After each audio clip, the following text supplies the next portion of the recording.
Mexico is a country that is spread over 2 million square kilometers and stretches over 7,000 kilometers along the Pacific and the Gulf of Mexico. Yet despite its extensive coastlines, it does not have any major cities on its shore. The way Mexico's population is distributed is very odd. If we study the population density map of Mexico, it becomes clear that around 40% of Mexico's entire population, around 52 million people, are clustered together in a tight inland area that covers only 7% of the country's total area. The remaining 60% of the population are spread out over the remaining 93% of the entire country. Mexico's coastlines are diverse and breathtaking, with sandy beaches, rocky cliffs, and lush vegetation. It's no surprise that many tourists flock to these shores every year to enjoy the warm weather and beautiful scenery. The cities of Cabo, Cancun, and Tijuana are popular tourist attractions, but why aren't there more people living and working along these coastlines? Most of the large metropolitan areas in Mexico lie inland and have done so for centuries. This is quite odd, as in most countries around the world, some of the largest cities can be found on coastlines due to the many resources that humans take from the ocean, as well as the fact that the sea has been the main mode of transport and trade for centuries before air travel became prevalent. What makes Mexico so different? Well, the climate of Mexico plays a massive role in making it different. Mexico is run through the Tropic of Cancer, which means the country lies within both the temperate and the torrid zones. Due to this and its long coastline, the country has a varied climate. In fact, Mexico has 7 different climate regions. These 7 different types of climate all play a major role in influencing how Mexico's population is distributed. The majority of Mexico's coastline falls under the tropical wet and dry, and arid climates. This means that these regions either suffer from hot and swampy weather conditions or hot and dry desert-like climates. These are obviously not conditions in which people would prefer to live, especially when the interior of the country has a much more favorable climate type, being temperate with dry winters. If you consider the region around Mexico City, you can see that almost the entire area lies within the climate temperate zone, as this is the most favorable of all the different types of climates that Mexico has. While the tropical zones may be desirable for tourists from colder climates searching for warmth, for the natives of Mexico, they would much rather live where the weather is nicer all year round. Another reason the climate forces a lack of coastal cities in Mexico is hurricanes.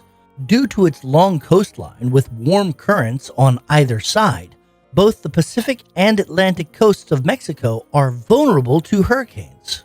These hurricanes build up over the warm oceans and hit the coasts of Mexico before sweeping northwards into the United States, and are an almost annual occurrence. In fact, the period between June and November every year is known as the hurricane season in Mexico, due to the frequency of high-level storms that form within this time period. The threat of hurricanes is a telling factor on why large coastal cities are rare in Mexico. Further, the coastlines are characterized by rugged terrain, with steep cliffs and rocky shores. This makes it difficult to build large cities along the coast, as the land is not suitable for construction. And on both the sides, Mexico, like the United States, is relatively far away from the closest continents, separated from Africa and Europe by the Atlantic Ocean in the east and separated from Asia by the gigantic Pacific in the west. Due to this, even the available sea routes are extremely long, and with the availability of air travel to make transport quick and efficient,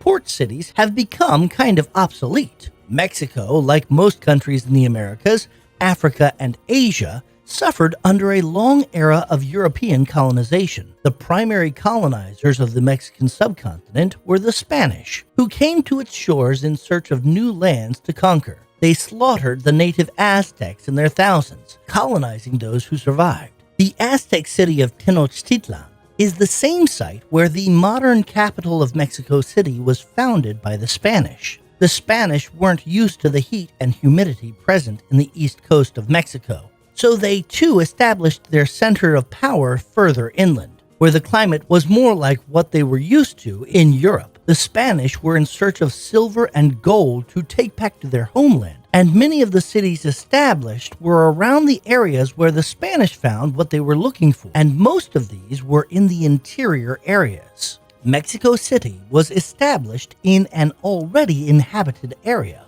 That was a capital, and where gold was plentiful. The next largest cities at the time were also founded around the mining of silver, which was, again, inland. Another reason the Spanish founded their cities away from the coast was that it was easier to defend inland cities than coastal ones. The other European nations they were competing with in the region would have to transport their war equipment inland, which was much more difficult than sailing with it to attack coastal cities.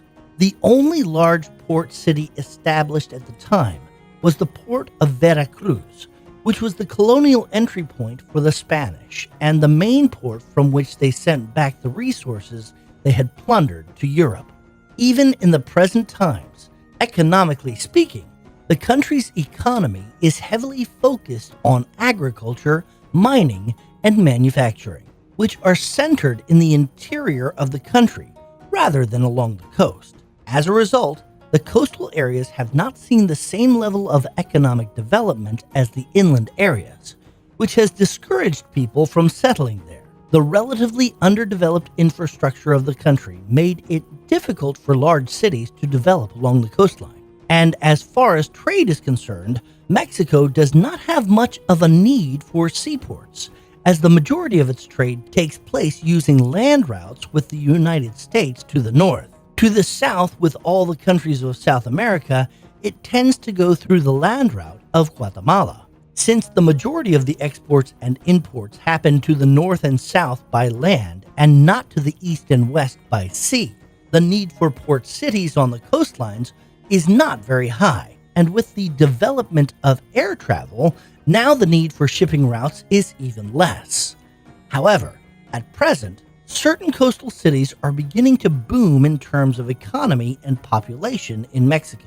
Cities like Tijuana, Cancun, and Cabo are all internationally known as popular tourist destinations for people looking for warm weather, beaches, nightlife, and relatively lax regulations. These Mexican cities have become attractive to people from around the world, but especially the United States due to its proximity. Tourism is helping them grow in the present in a way that was never possible in the past. Over the next decade or two, these cities on the Mexican coastline could become thriving economic centers as they receive an influx of foreign investment and attention. So there you have it, folks. If you enjoyed this video, make sure to leave us a like and comment down below about something you learned from it. Make sure to subscribe to the channel so that you don't miss out on other interesting content just like this. And again, thanks for watching.